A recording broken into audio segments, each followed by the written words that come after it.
అందరికీ నమస్కారం అండి. Welcome to CC media. 100 గొడ్లను తిన్న రాబందు కూడా ఒక గాలి వరకే నేలకరుస్తుందంటండి. ఆంధ్రప్రదేశ్ రాష్ట్రంలో 2019 నుంచి 24 మధ్య కాలంలో జరిగినటువంటి అతిపెద్ద లిక్కర్ స్కామ్లో ప్రస్తుతం అరెస్ట్ అయినటువంటి వ్యక్తులను చూసినట్లయితే ఈ సామెత ఎగ్జాక్ట్గా కరెక్ట్ అనిపిస్తుంది. రాజకేశ్ రెడ్డి దగ్గర నుంచి నిన్న అరెస్ట్ అయినటువంటి మిథున్ రెడ్డి వరకు చూసుకున్నట్లయితే వేల కోట్ల రూపాయలు ఏ విధంగా దర్జాగా కొట్టేయచ్చు అనేది నిరూపించారండి. నిన్న సజ్జల రామకృష్ణారెడ్డి గారు మీడియా ముందుకు వచ్చి మాట్లాడుతూ చంద్రబాబు నాయుడు కక్షపూరితంగా వ్యవహరిస్తున్నాడు, మా వాళ్ళందరినీ అక్రమంగా అరెస్ట్ చేస్తున్నాడు, అసలు లిక్కర్ ప్రభుత్వం అమ్మినప్పుడు స్కామ్ ఎక్కడి నుంచి జరుగుతుంది అని చెప్పేసి మాట్లాడుతున్నాడు. మరి నిజంగా సజ్జల రామకృష్ణారెడ్డి గారు చెప్పినట్టు నిజం ఈ స్కాములు అందరినీ అక్రమంగా అరెస్ట్ చేస్తున్నారా, లేదు ప్రజాస్వామ్యబద్ధంగా అన్ని ఆధారాలు సేకరించిన తర్వాతే అరెస్ట్ చేస్తున్నారా అనే విషయాన్ని ఈ వీడియోలో మీకు చెప్పబోతున్నాను. దయచేసి చివరి వరకు చూడండి. గత ప్రభుత్వ హయాంలో చూసుకున్నట్లయితే జగన్మోహన్ రెడ్డి గారి హయాంలో తెలుగుదేశం పార్టీకి సంబంధించినటువంటి సోషల్ మీడియా కార్యకర్తల దగ్గర నుంచి నాయకుల వరకు పోలీసులు సడన్గా వచ్చేసి లిఫ్ట్ చేసేవాళ్ళు. అంటే వాళ్ళు తీసుకెళ్లిన విషయం కూడా ఎవరికి తెలిసేది కాదు.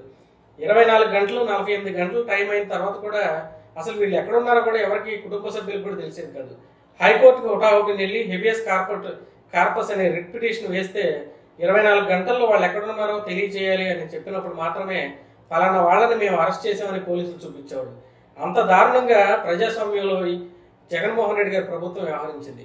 మరి ఈ రోజున చంద్రబాబు నాయుడు గారు వచ్చిన తర్వాత ఈ లిక్కర్ స్కామ్ గురించి, లిక్కర్లో స్కామ్ జరిగింది, వేల కోట్ల రూపాయల ప్రజాధనాన్ని దుర్వినియోగం చేసేసారు, ముడుపుల రూపంలో వీళ్ళందరూ జేబులు నింపుకున్నారని చెప్పి తెలిసిన తర్వాత ప్రభుత్వం సిట్ వేసింది. ఆ సంగతి వీళ్ళకి తెలుసు, ఆధారాలు సేకరిస్తున్న సంగతి తెలుసు, వీడు అడ్డంగా దొరికిపోతామన్న సంగతి వీళ్ళకి తెలుసు.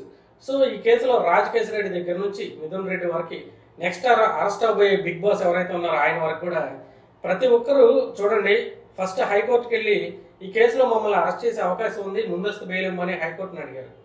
హైకోర్టు తిరస్కరించిన వెంటనే సర్వోన్నత న్యాయస్థానమైన సుప్రీంకోర్టుకి వెళ్ళి అక్కడ కూడా ముందస్తు బెయిల్ ఇవ్వండి, మమ్మల్ని ఈ కేసులో అరెస్ట్ చేస్తారని బెయిల్ పిటిషన్లు వేశారు. సో సుప్రీంకోర్టు కూడా తిరస్కరించిన తర్వాత మాత్రమే వీళ్ళు విచారణకు హాజరయ్యి అరెస్ట్ అవ్వడం జరిగింది. సో నిజంగా ఇందులో స్కామ్ జరిగిందా లేదంటే ఇవన్నీ అక్రమ అరెస్టులు అని మనం ఒకసారి గమనించినట్లయితే మీరు ఒకసారి చూడండి. 2019 నుంచి 2024 మధ్య కాలంలో జగన్మోహన్ రెడ్డి గారు అధికారంలోకి వచ్చే ఒక 6 నెలల ముందు ఆయన ఒక మేనిఫెస్టో పెట్టారు, నవరత్నాలని.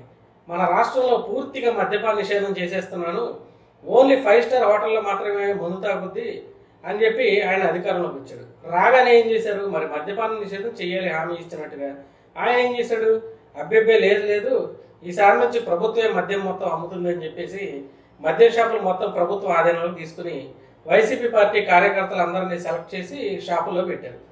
ఓకే సరే, ఎవరిని పెట్టారనేది పక్కన పెడదాం కాసేపు. ఈ రోజున ఒక చిన్న బడ్డీ కొట్లో కూడా యూపీఐ పేమెంట్స్ తీసుకుంటున్నారు, అంటే ఆన్లైన్ ట్రాన్సాక్షన్స్. చాలామంది వ్యాలెట్ కూడా వాడటం మానేశారు, అంటే కార్డ్స్ ఏమైనా ఉంటే డిజిటల్గా చూపించడం ఫోన్లో మొబైల్లో. సో మనీ ట్రాన్సాక్షన్స్ అన్నీ ఫోన్పే, గూగుల్ పే, పేటిఎం ఇటువంటి యాప్ల ద్వారా చేయడం చేస్తున్నారు. మరి 2019 నుంచి 24 మధ్య కాలంలో ఓన్లీ ఆంధ్రప్రదేశ్ రాష్ట్రంలో మాత్రమే మద్యం షాపులు అన్నింటిలో లిక్విడ్ క్యాష్ తీసుకున్నారు. అంటే నువ్వు డబ్బులు తీసుకొస్తేనే నీకు మద్యం అమ్ముతాం, ఎక్కడా కూడా ఆన్లైన్ ట్రాన్సాక్షన్ అనేది లేదు. సో మరి మీరు నిజంగా పారదర్శకంగా మందు అమ్మినోళ్ళు అయితే మీరు ఆన్లైన్ ట్రాన్సాక్షన్స్ ఎందుకు తీసుకోలేదు? సో దీని దగ్గర వాళ్ళకి సమాధానం లేదు. ఏ రోజుకి ఆ రోజు క్యాష్ హ్యాండ్లర్లు ఉండేవాళ్ళు, ఐఐటీలో చదివిన వాళ్ళు, అలానే ఐఏఎస్ ఐపీఎస్లు, ఇటువంటి వాళ్ళందరినీ ఈ స్కామ్లో ఇన్వాల్వ్ చేసి పాపం వాళ్ళ భవిష్యత్తులు కూడా కారు రాశారు. మరి చూడండి, జగన్మోహన్ రెడ్డి గారు నమ్ముకున్నటువంటి ధనుంజయ రెడ్డి, కృష్ణమోహన్ రెడ్డి గారు లాంటి వాళ్ళు ఈ స్కామ్కు బలై ఈరోజు జైలు జీవితం గడుపుతున్నారు. మరి మంత్రులు ఎమ్మెల్యేలుగా చేసిన వాళ్ళు ఈరోజు ఇప్పుడు ప్రస్తుతం ఎంపీగా ఉన్నటువంటి మిథున్ రెడ్డి గారు జైలుకి వెళ్ళారు. మరి చూడండి, బాలాజీ గోవిందప్ప, ఆయనకేం సంబంధం అండి? ఏదో జగన్ గారికి నమ్మిన పడ్డంటే ఆయన జైల్లో ఉన్నాడు. మరి మొత్తంగా చూసుకున్నట్లయితే వీళ్ళు చేసింది ఏంటి, ఎక్కడో ఒక డిస్టిలరీని బెదిరించి, అంటే ఇప్పుడు మందు తయారు చేసేటటువంటి ఫ్యాక్టరీని బెదిరించి పాత సీసాలో కొత్త సారా అంటారు చూడండి, లేదు కొత్త సీసాలో పాత సారా, ఒక సామెత ఉంటుంది. అంటే వీళ్ళు అమ్మేటటువంటి మందు మొత్తం ఒక చోటే తయారయ్యేది. సో బాటిల్స్కి బ్రాండ్ లేబుల్స్ అన్ని మార్చేసి ఇది ఈ మందు గోల్డ్ మెడల్ అని, బూమ్ అని, ఆంధ్ర గోల్డ్ అని, లేదంటే సిల్వర్ మెడల్ అని, లేదా ప్రెసిడెంట్ మెడల్ అని, ఇలా రకరకాల పేర్లు పెట్టేసేసి అమ్మడం మొదలు పెట్టారు. మరి అమ్మేవాళ్ళు ఏమన్నా రేట్లు మామూలుగా ఉన్నాయంటే జనాలు తాగకూడదు, అప్పుడు చెప్పినటువంటి కారణం షాప్ కొట్టేలా రేట్లు ఉంటేనే తాగడం మానేస్తారని చెప్పేసి ఇక్కడ పక్క రాష్ట్రంలో 100 రూపాయలు మీదాన్ని ఇక్కడ 200, అక్కడ 200 మీదని ఇక్కడ 400 అమ్మడం మొదలుపెట్టారు. మరి తాగేవాడు ఎంత రేటు ఉందో తాగుతాడు. ఒక సీసా తాగేవాడు 2 సీసాలు తాగుతాడు, లేదా 2 తాగేవాడు 1 తాగుతాడు. తాగడం అయితే మానవుగా.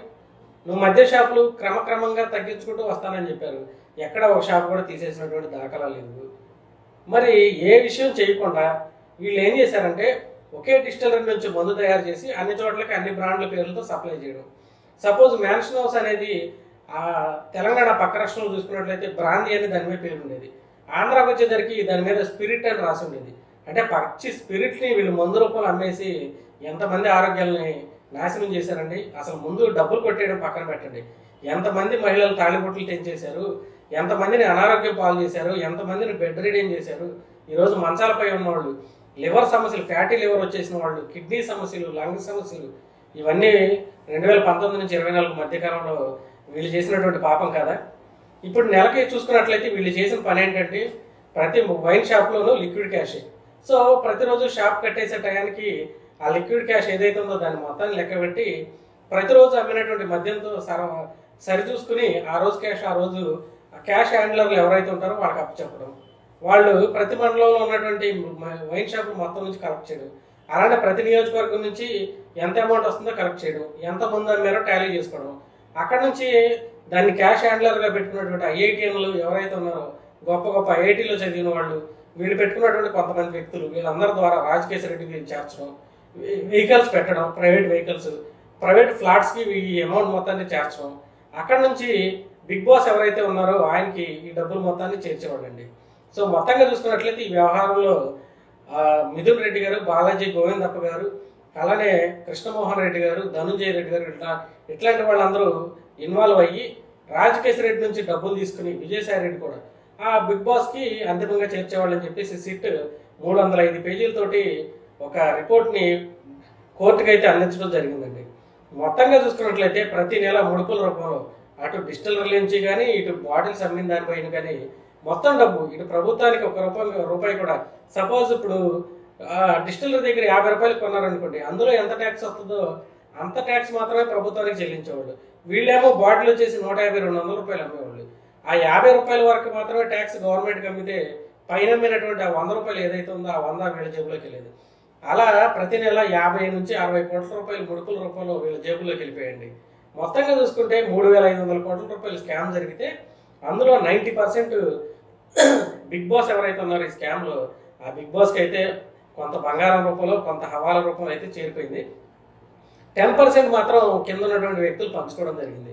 దీన్ని ఉపయోగించే మన రాజకేశ్వర రెడ్డి గారు సుమంత్ హీరోగా ఒక సినిమా తీశారు, 2-3 సినిమాలకు ప్రొడక్షన్ చేశారు, కొంతమంది డైరెక్టర్లకు అడ్వాన్స్లు ఇచ్చారు, అలానే రియల్ ఎస్టేట్లో పెట్టుబడులు పెట్టారు.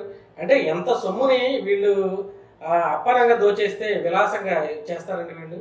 దుబాయ్లో విలాసవంతమైన ఫ్లాట్లలో నివాసం ఉండటం, అక్కడి నుంచే సర్వర్లను నడిపించడం, ఇటువంటివన్నీ చేశారు. ప్రజెంట్ ఈ కేసులో A4గా ఉన్నటువంటి పెద్దిరెడ్డి మిథున్ రెడ్డిని అరెస్ట్ చేశారు.